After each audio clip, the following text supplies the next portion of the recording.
VR 係咪真係人類嘅未來呢？ Hi， 我係奧巴馬，或者 Just call me Chris。而家大公司咧不停係咁吹捧呢一個 VR 眼罩啦，同埋元宇宙呢個概念。Facebook 轉名成為 Meta 已經係一個好好嘅例子嚟㗎啦。咁不停灌輸話俾你知咧，未來嘅社交平台啊、娛樂或者係工具咧，都唔會喺呢個電腦或者喺電話上面，反而咧就會喺呢一個元宇宙。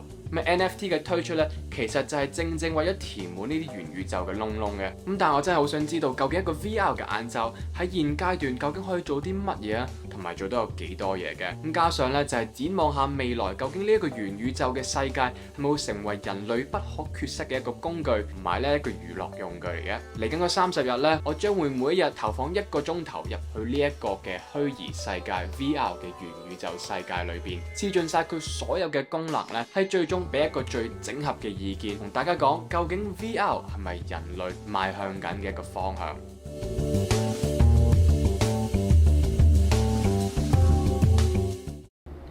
？OK， 有個畫板太近啦，而家又。第一日咧，我買咗一個叫做 VR Painting 嘅 app。第一日主要都係想熟習下呢一個虛擬嘅空間點樣走動同操作，同埋咧喺個虛擬空間上面揸筆咧，呢個係手指，同真實差別有幾大？咁試下呢一個虛擬空間，當任何可能性都存在嘅環境底下，會唔會激發到我更大嘅創意力？Oh my god！ 點解咁難畫嘅？What the fuck？Yo，OK，抽象畫啦，開始有邊？得啦，畫完啦，似唔似啊？今日 Day 2，我就選擇喺 VR 咧就睇啲 VR 讀製嘅媒體。VR 讀製嘅媒體咧同平時睇開嘅媒體係爭好遠嘅。平時睇開嗰啲戲啦嘅主體咧就係放喺你面前咧，就俾你睇下究竟乜嘢係重點。但係 VR 嘅媒體你係需要自己咧就去揾呢一個故仔同埋重點嘅。你可以留意下天花板嗰啲裂痕啊。或者喺個故事裏邊咧，有一個人喺度睇緊木餅，自己喺度食緊嘢。但係如果你周圍細心睇咧，keyboard 又係好污糟啊！一個石屎森林啊，同埋咧佢屋企係一個人影都冇，就反映到佢究竟有幾寂寞。而我覺得係好有趣，即係我好相信睇完今日之後咧。VR 未來嘅媒體創作空間係好大，因為你唔需要局限去望住正前面。過咗今日之後，我好有興趣去知道 VR 究竟仲可以做啲乜。今日第7日，咁啊過去嗰4日咧，我就花咗我嘅時間咧，就喺 VR 眼罩裏邊咧玩一啲嘅遊戲，揀咗一隻叫做 Rec Room 嘅遊戲。咁點解唔玩 Beat Saber 咧？係人都知道嗰個係最出名嘅 VR 遊戲，係因為咧 VR 好多嘅遊戲都要俾錢，而 Rec Room 唔使，咁所以我就揀咗呢一個 app。咁輕輕簡介究竟 Rec Room 係一個乜嘢遊戲先啦？我會形容佢係一個夏日度假屋嘅感覺，你可以喺裏邊玩小遊戲啦、社交啦。角色扮演啦，同埋即係做唔同嘅創作嘅。咁可能因為 VR 嘅遊戲咧就唔係咁普及啦，咁所以裏邊嗰啲人咧都幾友善嘅。咁但係咧就同 VR Chat 唔同，啲人就唔係好講嘢，通常咧都係用身體語言或者係 high five 咧就係表達自己嘅善意嘅。不過回歸正題咧，就係講下我對 VR 遊戲嘅感覺。透過呢個 Rec Room 咧，我覺得咧其實 VR 遊戲咧係真係幾有趣嘅，因為咧我冇諗過係會咁精準啊！你真係需要咧去喐動晒自己成個身體咧，先至係可以做到裏面嘅動作，尤其是係射箭啊、用把劍去斬人啊，或者甚至乎係掉籃球或者玩閃避球。唯一一個缺點我會話係佢唔係好計算到你掉嘢嘅力度，即係無論你掉得幾大力都好啦，佢只係計算咧你幾時將呢個手掣咧鬆開。咁所以好多時候咧，有啲嘅動作，例如係掉籃球咧，係十分之難。整體嚟講咧，我覺得玩 VR 遊戲係即係幾開心嘅。不過咧，我有幾次咧都係玩呢一個嘅遊戲嗰陣時候，我隻眼係好攰啦，攰到開始係痛，同埋唔單止隻眼痛。係痛埋去個腦嗰個位置度，咁所以咧我都要暫停去玩呢一個 VR 遊戲。咁令到我諗到一個問題啦，就係究竟 VR 會點樣影響到我哋嘅視力呢？你基本上係黐實個 mon 咧去望住呢個虛擬嘅世界嘅，咁即係其實對我哋嘅眼嘅傷害都應該係幾嚴重。尤其是咧，我都見到幾多小朋友咧去玩呢個 Rec Room，咁我都諗啦。究竟會點樣影響到佢哋隻眼同埋佢哋嘅發育嘅成長呢？呢度我係有啲擔心嘅。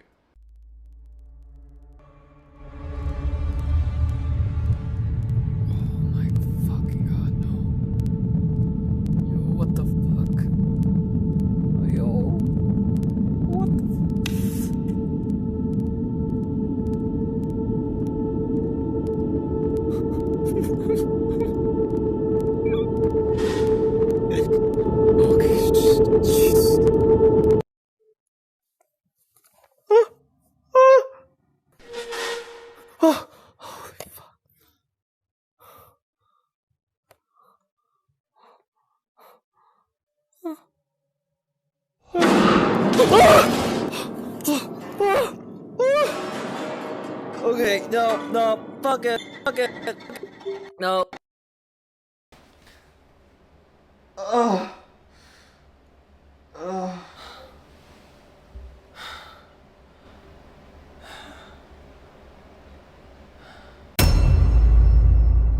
點解啊 ？Why？ 有冇人可以解釋俾我聽點解？我揾唔到一個合理嘅原因，點解要用呢一個 VR 眼罩去做運動？你喺個空間裏邊唔會做到任何跑步啊或者運動需要真正伸展嘅動作，而且你經常都好驚撞到周邊嘅事物啦。可能呢一個係我自己空間嘅限制啦。但係最白痴嘅嘢呢，就係呢一嚿嘢嘅重量，比起喺裏邊做運動咧，我覺得帶住呢一嚿嘢咧仲辛苦咯。真係用遊戲形式咧去做運動咧，我會與其係揀 Ring Fit 啊，或者咧係以前嘅 Xbox Kinect 呢一類型，嗰個虛擬嘅世界根本唔會令到你投入去做運動，唔會幫到你任何手。如果真係未來係需要用 VR 去做運動的話咧，呢一嚿嘢要比起而家輕可能20零30倍先至做到佢嘅功效。就係咁咯。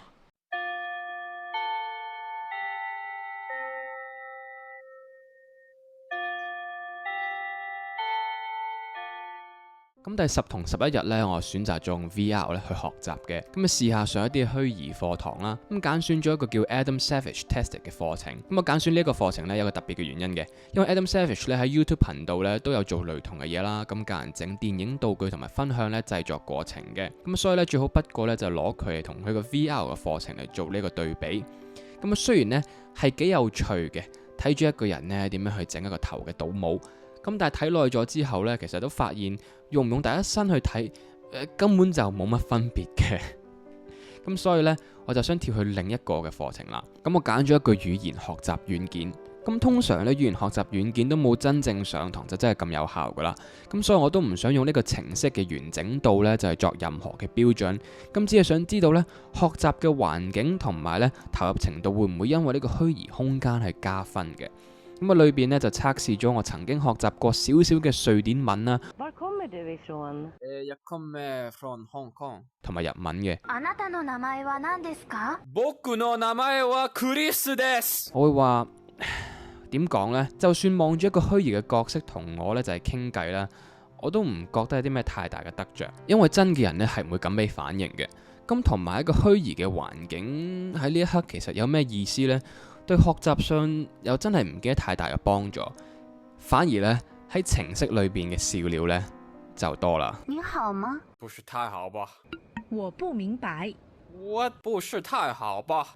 我不明白。很好，很好。我很高興聽到這個。您從哪裡來？點解你把聲唔同嘅 ？What the fuck？ 咁啊，總括嚟講呢，如果要帶出 VR 真正係學習嘅性能或者係功用呢，咁啊真係需要有互動嘅成分嘅。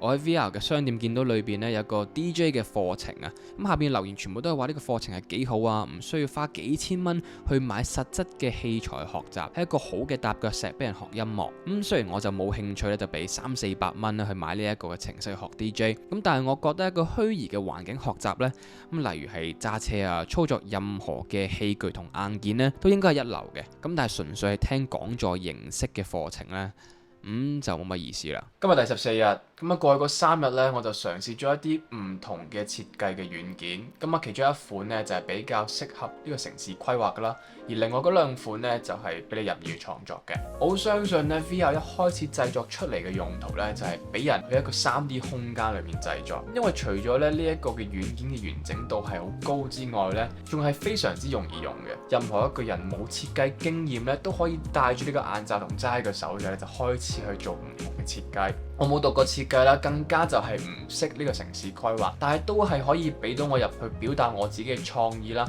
同埋製作一啲類似係臨時藝術品咁嘅雕塑出嚟嘅。咁用唔同嘅燈光啦，同埋角度咧，就係睇我自己嘅製作品。用呢一種嘅方式設計呢，就係直接俾到一個創作者去模擬，同埋呢就係參考究竟自己嘅產品或者現實點樣去呈現。呢一個係一個 design，就係講緊 VR 第時可以點樣用嚟去設計一間屋。呢一個係一個 UI 嚟嘅，就係激發第時啲 program 去整一啲咁嘅 program 出嚟。Holy shit！ 除此之外，亦都可以儲存唔同嘅版本呢，俾人呢就係即時去轉換嚟不停做對比嘅。而因為呢啲軟件呢係極容易上手啦，咁所以佢哋都可以好快速咧去學習同埋去製造自己咧喺腦海裏邊嘅影像。我喺用緊呢一啲嘅軟件嘅時候呢，我都冇辦法去阻止到我自己不停係咁讚呢啲軟件有幾犀利。呢啲 app 點解可以係免費嘅？即係第一步係揀屋，第二步係揀顏色。去轉呢一套間屋想要啲咩？第三就係將呢一個放喺上面。第四就係上網睇唔同嘅圖片去參考。我相信咧未來如果呢啲 3D 設計嘅軟件咧可以做到即時嘅動畫的話咧，即係俾人編輯唔同嘅道具啊，究竟有啲咩狀態同埋喐動，我哋好快會見到一種新式嘅動畫咧就係出現。或者係輔助我哋而家電影製作一個不可缺失嘅工具。呢啲嘅 3D 設計軟件喺度用過咁多嘅 VR 以嚟，覺得係最有潛力同埋價值咧，繼續去放資源去投資同埋去發展。我想講，我淨係用嗰啲3日，我都覺得係犀利到冇嘢講。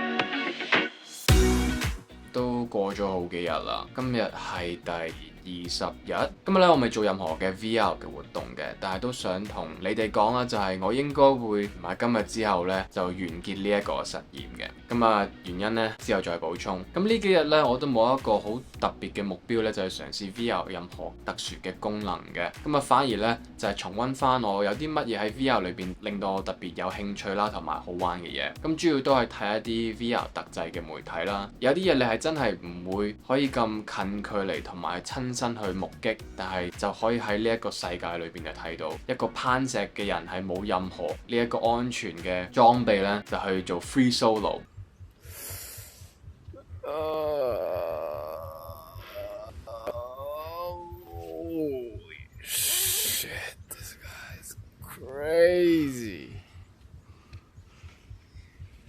Oh my god.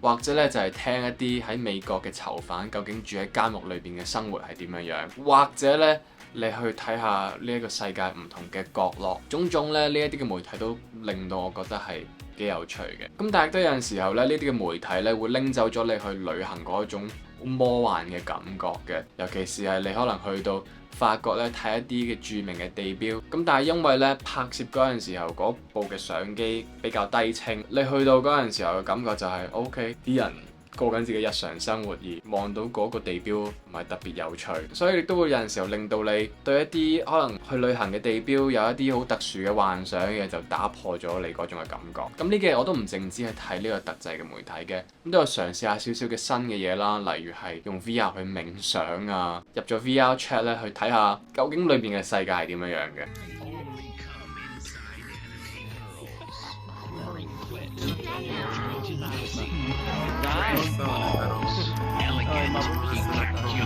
咁反而喺呢一段嘅時間呢，我就冇去玩呢個 VR 嘅遊戲，因為通常呢啲遊戲呢都令到我隻眼呢係比較攰嘅。好啦，講翻點解呢，我就想係停止呢個實驗，係因為呢過去呢20日呢，我都嘗試過 VR 好多唔同嘅功能啦，基本上我都可以話我自己已經係試盡晒㗎啦。咁啊，唯獨是呢，有一樣嘅功能呢，我係不停係咁拖住到而家呢一刻呢，我都未去試，就因為我知道咧，我唔會 enjoy 呢一樣嘢嘅，咁就係睇下 VR 去做嘢。即係我唔係好明白咧，點解你係需要用 VR 呢一個嘅空間咧，就係做嘢？因為咧好多時候嗰一啲所謂工作嘅程式咧，都係攞嚟開會啦。但係若然咧，佢有一啲真係俾你工作用嘅，例如係 Word 檔啊、Excel 檔啊。你需要一個鍵盤咧，就係連接去使用嘅。咁若然我真係需要用個鍵盤同埋一個類似螢幕咁樣嘅模式去做嘢，點解我唔用一部電腦呢？呢個一直都我唔係好明白嘅一點，所以一直都拖到而家呢，我先至去真係被逼要試埋啦。咁最終就俾多幾日時間我去做一個綜合同埋總結咧，同大家講究竟 VR 係咪真係我哋人類邁向緊嘅未來？就咁啦。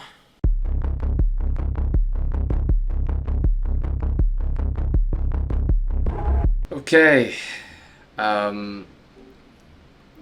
家我眼前呢個係我工作嘅界面 ，alright。而呢一個 app 咧係一個 2D 嘅 app，即係話佢唔係一個360度都可以見到嘅，反而咧就係一個 web base 嘅一個感覺。OK， 哇哇哇！我呢個可唔可以放大？